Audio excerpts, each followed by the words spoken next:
Robert, voluntary fact check and helping you if you're scared. And so this is just to help some of you who are scared about what's going to happen on the 24th of February. I'm writing this on the 23rd of February, telling you this, and nothing much is going to happen tomorrow, just the same as usual. It's going to be attacking infrastructure, probably. That's just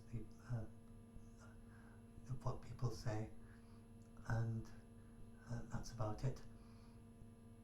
And nuclear countries do lose wars often, and here, for instance, is and Ukraine.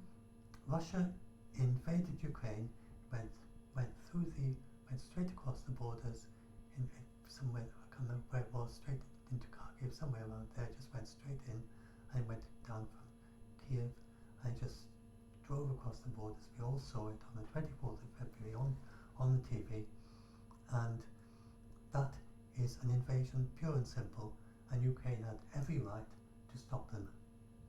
And that's all that Ukraine is doing. And Ukraine pushed them back to the borders before the 24th of February. It actually wants to push them all the way back the borders before 2014 if it gets the chance. And because it did the same in Crimea. And then when it gets to the borders, it just erects one of these border posts, and it doesn't even try to push it, say, 10 meters into Russia. You see there are no Russian soldiers behind them. They would easily set it up, 10 meters further back. They don't do that. Their aim is just to go back to the border as it was before the invasion. That's all Ukraine's doing. Russia has absolutely no right in international law, in UN Charter, in nothing, to tell Ukraine how it can defend itself. And it has no right to tell NATO countries what weapons they can supply to Ukraine. Absolutely no right. And it's just a joke. It's got, the first chariots were 2000 BC, and there's Ukraine. Russia could not tell Ukraine you can only use chariots. Well, it's trying to tell them the equivalent of chariots, the modern things that are much less powerful than what Russia has. But NATO's not listening, and it's saying to Ukraine, you can have things that are equivalent to what Russia has, but NATO's actually got things that are much better than what Russia has. And it's gradually begun to supply Ukraine with those as well. And so that's basically what's happening. Now the Soviet Union, it was the second strongest army in the world, and it lost the war to Afghanistan, one of the weakest armies in the world, and you can't use nukes to win a war. And this is a very clear example. Soviet Union has massive nukes. It couldn't use that to hold on to Afghanistan. Same way, Russia can't use nukes to hold on to Ukraine. That's all there is to it. And this is how much it lost in just a few days in April between Bulgaria and Greece, so between Pennsylvania and Mississippi. And this is how much it lost later on. Those large areas in blue, those were liberated by Ukraine. That's including Kherson City, which is the only oblast that Russia ever took. This is where some ideas that I got from experts that I follow about places where Ukraine may do its big counter-offensive, but it's clearly not going to do it over winter. It seems to have decided to wait until it's got the new weapons and then do it in April. It makes much more sense. Be able to do it much faster, with much less risk to the civilians or the soldiers, and with much more precise weapons. And it seems to decide to just wait until it's got those weapons. Putin often backs down. He backed down from the Battle of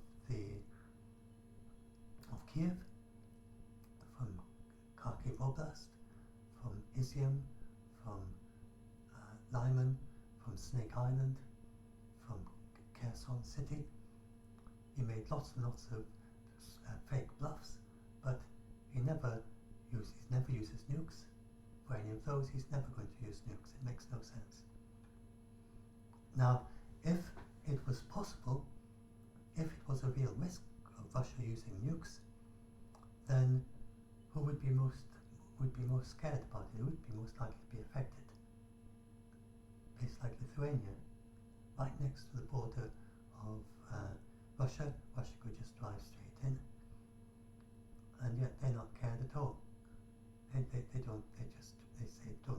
haven't cost them, people in Lithuania, any sleep. They have a peaceful night's sleep because they know that Russia's not going to attack them. And they've got experience of Putin exaggerating to them and making bluffs to them for years and years and years. We have only got 1 year of experience of that we've actually noticed. And that's why you are still scared, because it's only a year after he started bluffing in the way that it gets reported in our press. If this had been going on for 10 years, you'd be less scared. You wouldn't be scared at all. You'd be like Lithuania. We, NATO, are certainly superior to that bumbling barbarian force which we now see rampaging through the cities of Ukraine. And this is the former foreign minister to the Russian Federation under Yeltsin, and he says that he thinks Putin believed his own propagandists, that much of Russia's military budget was stolen and spent on mega yachts, and Putin he knew that was going on, but didn't realise how much was lost and how ineffective the Russian military really is, as a result of just not really spending anything on it. And he thought Biden was mentally inept and EU weak. He didn't expect a strong response. So he's a rational actor, miscalculated. Now, I need to explain what rational means here. So he's horrific, immoral and wrong, and most people would think, well, that's irrational to be so ethically bad, as it were, immoral. But irrational means something quite precise. It means being able to reason, and reason based on a reasonably clear perception. Not brilliantly clear perception, but he's in the real world. He doesn't believe that his general is a flower pot, or that he's being attacked by spiders the size of a skyscraper. He's in the real world. He's not like in a nightmare, a waking nightmare where he's not really relating to the world at all. So in that sense, Putin is rational. He can reason. He's got his ethics are very questionable. He's got strange assumptions. He has these beliefs in belief system in the trying to recover the former Russian Empire. But based on all those things, he is reasoning in a normal way, and he is relating to the real world around him, with lots of people lying to him, but he's not crazy. And so why does he talk about nukes all the time? Because it works. It's not because he's crazy. It's not because he's got a strange idea that he's going to use them. It's because he has seen many times that it works. NATO has, for a year, he stopped NATO sending MiG-29 jets to Ukraine. So Ukraine is down to half the number of fighter jets it had before the war. NATO could easily return it to the normal number and more. It's got lots and lots of MiG-29s. They don't use them very much. They're replacing them by F-16s and by F-35s. And they could easily give them to Ukraine. But Putin bluffs about nukes, and so they haven't done it for a year. They could send out to them on day one if Putin didn't bluff. Putin could have trained their fighter jets on day one, and then by now they would certainly be flying fighter jets, F-35 fighter jets. These are almost invisible, and this would make a huge difference to the war. They haven't done that. He stopped NATO from sending them any tanks for 2 months. If Ukraine had 2 tanks for the battles of Kiev and for the battles over Mariupol, what difference would that have made? And so eventually countries like Poland sent tanks.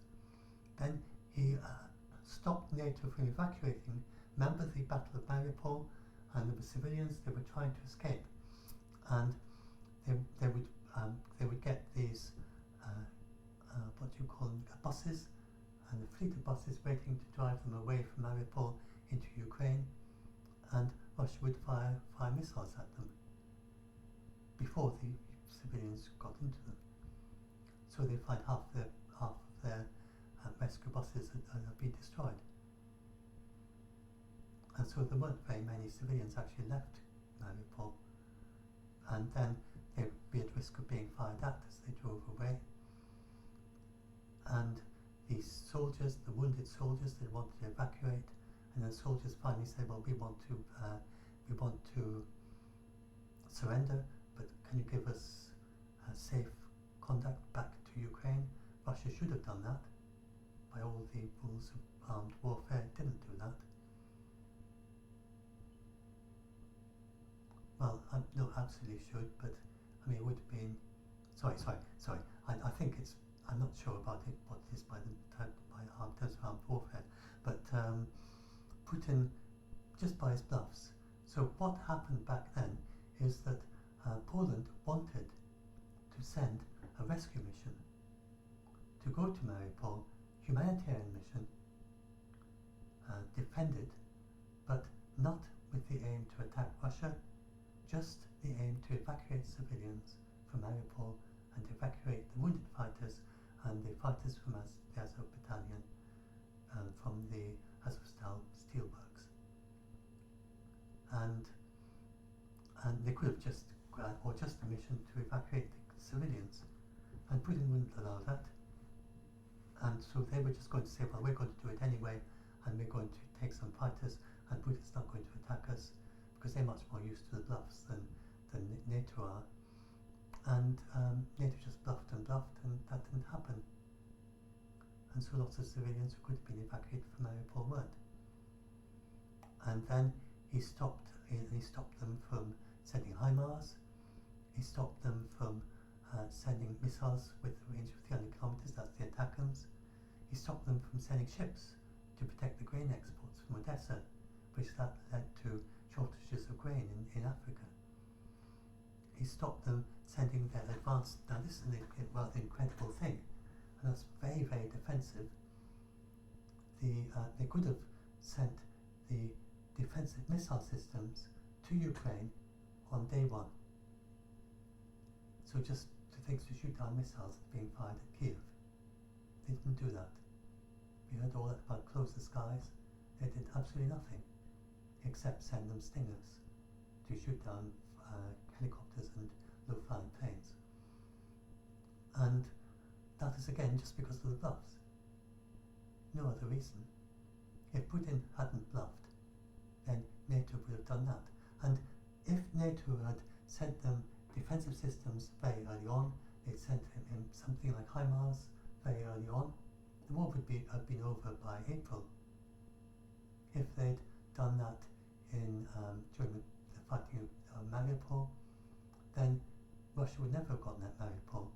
The Ukrainians would have been able to support their fighters in the Azovstal steelworks, and then they'd never been able to make that corridor along South Ukraine, and the war would have been ended by July probably. So the only reason that didn't happen is Putin's bluffs. So in that sense it's rational. He is reasoning like a reasoning person. He's not being crazy.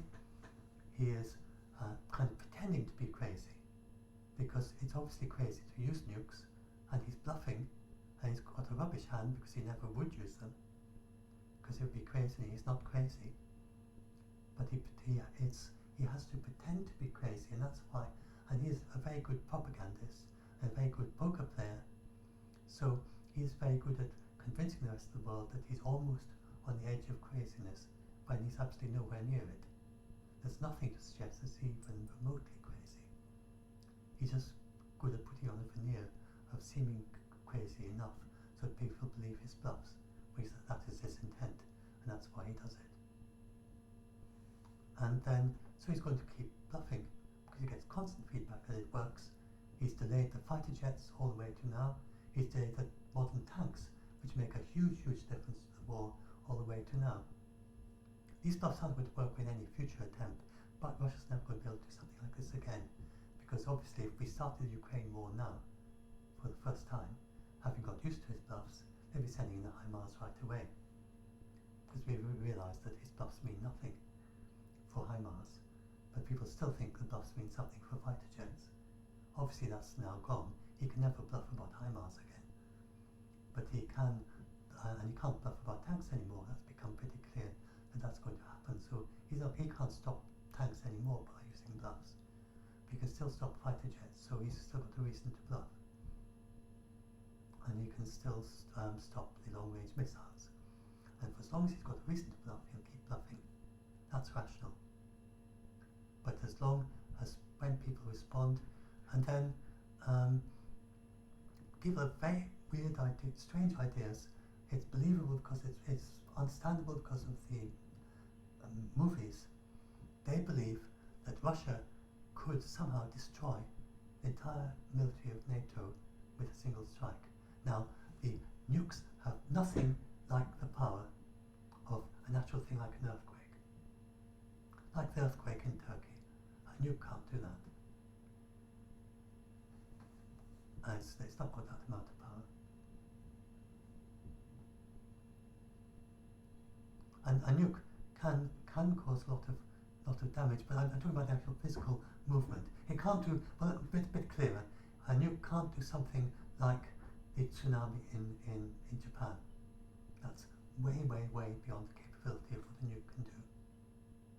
It can damage buildings, it can't move the earth around, but it can damage buildings, of course.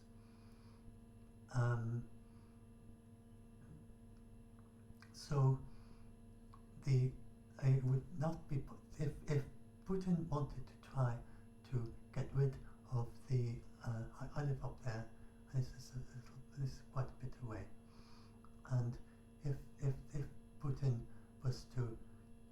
could destroy the base down there, and if he did that, it would do, I'm not at any risk, I'm not worried at all, but even if I was living next there, I wouldn't be worried because he's not going to do it. But if he was to hit the base there, he might be able to destroy 2 of the 3 submarines, but one of them is always at sea, and they're invisible, they can't be seen. At least one, and 2 while they're changing over.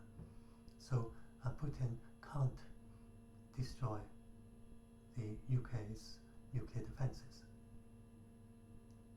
And then he can't destroy the conventional defences of NATO because we have more NATO bases, many more NATO bases, just the bases of UK plus United States added together throughout the world add to more bases than Putin has nuclear weapons.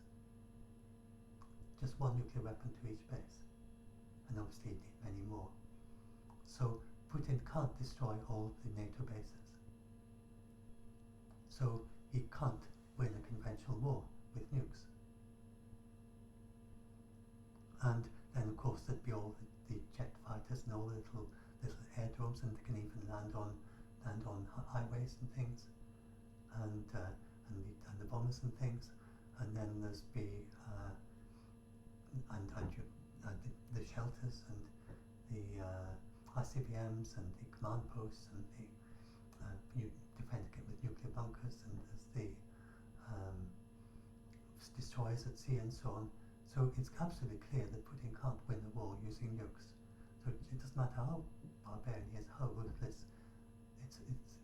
Anyone who's rational will know, who knows these facts, which Putin will know, that he can't win with nukes.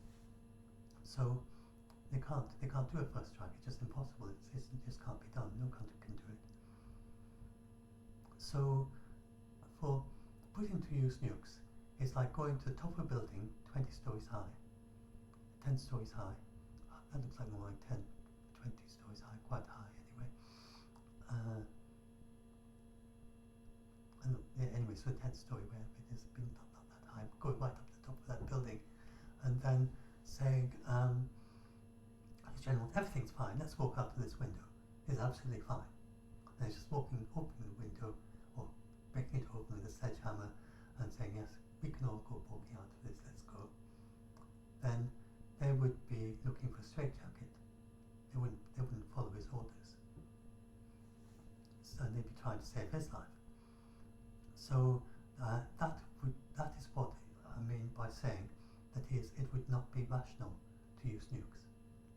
It's similar to that, just not connected with reality, not seeing things the way they are, in a very, very significant, grounded, basic way, not understanding the world, not just having a basic different idea like he thinks he's like a former Tsar, but in terms of history and connection, but actually believing, literally, that if you walk out there, nothing's going to happen. He's not like that. There's nothing to suggest he's insane. And that's what it would be to use nukes. Now, what is a little bit strange is something in Russian philosophy, ordinary philosophy, everyday life philosophy, that some of the people in rural areas have watched videos about mothers saying that it seemed very strange to Westerners, saying it's okay, and the sons feel the same way, saying it's okay, can send all my sons to the war and all of them die, I don't mind, I'll have more children. Now that seems very bizarre to us. It's not how we understand kids. But some Russians, mothers, actually say that in video, with like more translated, like the Russian translated into English, and they have some videos like that. Or wherever it was, I saw it. And Putin thinks about it rather similarly.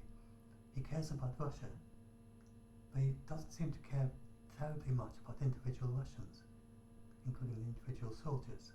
So that's both on the side of the soldiers and on the side of Putin. They've both got kind of mutual agreement that individual soldiers don't really matter. It's okay if they die. It's quite hard to understand, but that's pretty clear that that's what's happening. And people describe who visited Bakhmut, they say they see thousands of Russian soldiers just lying dead on the ground. They haven't even been rescued. Their bodies haven't been rescued. They're just lying there. And then the Russians just keep coming back and fighting in the same place as before and getting killed as before. It's quite bizarre. So anyway, well, it seems bizarre to us. But anyway, that's not the same as what I'm talking about, like delusional.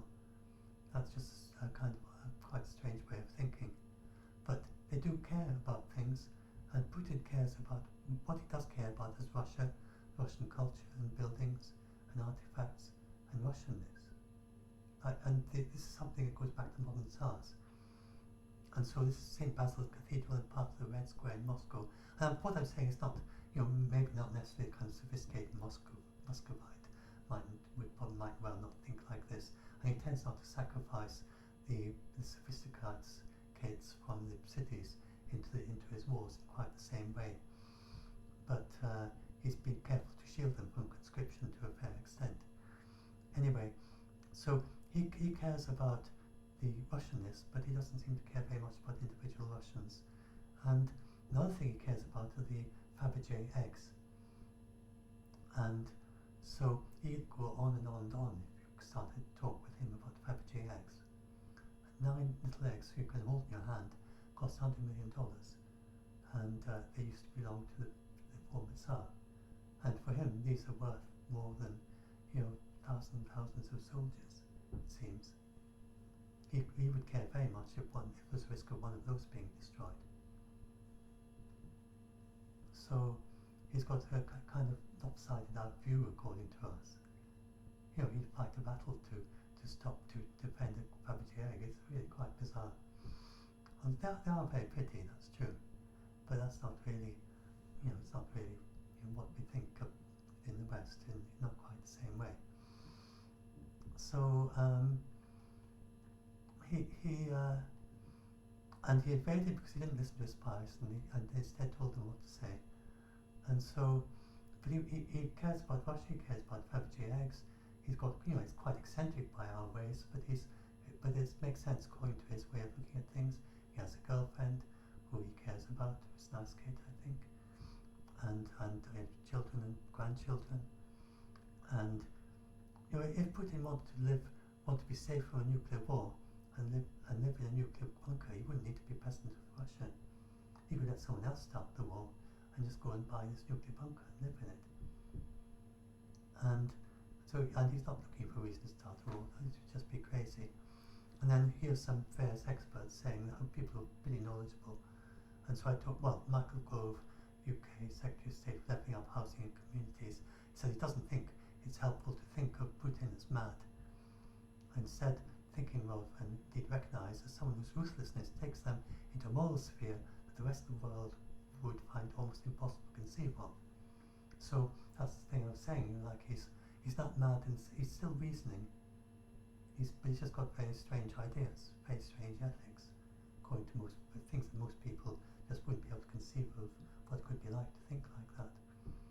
And Admiral Tony Radkin, and he's saying we've got to maintain calm responsibility for the latest, frankly at times bizarre, ridiculous comment from President Putin. This is all quite early in the war, but nothing's changed. He's still saying ridiculous and bizarre comments. And he said, and we'd see warning signs this was going to chart a path towards nuclear escalation. They're still not saying that. Biden made it very clear that just yesterday that they don't see any intelligence suggesting, or a day or two ago after the Kiev thing, he said they don't see anything suggesting a chart towards nuclear escalation. Nothing even remotely like that. So, finally, to end this video, this is about kindness. So, when we face some problem, there's a way to work on it and make effort. And if the situation is such that there's no way to overcome it, there's no use in much worry. That's the Dalai Lama said that, quoting after Shantideva, who was some centuries ago Tibetan mystic, kind of wisdom person with considered to have a lot of wisdom in the sense of basic understanding of things, very clear understanding of the world. And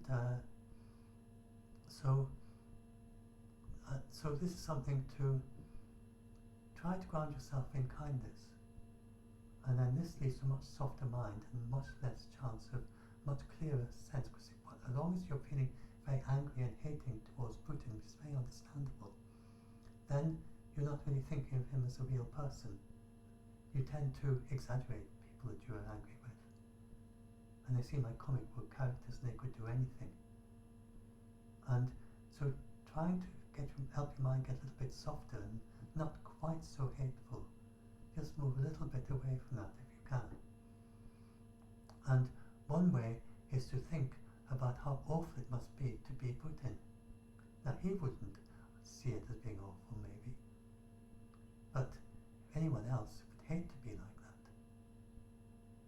It'd be absolutely awful.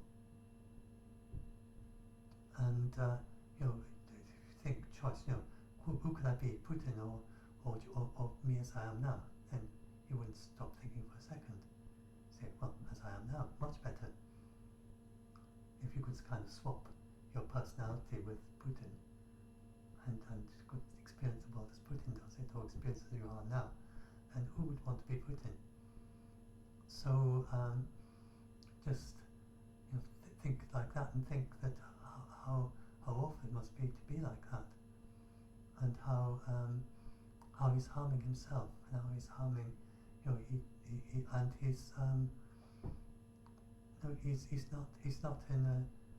he's not in a good place at all. And maybe someday he can find his way into some more positive kindness, the kindness, warmness, having that situation feeling in your mind. Then, to the extent that you have it in your mind, think, well, how wonderful it would be if Putin could somehow be transformed into a warm, kind person. Then, of course, he wouldn't want to fight anymore, and he wouldn't want to do this war. So that's something you can do, kind of wish that towards Putin.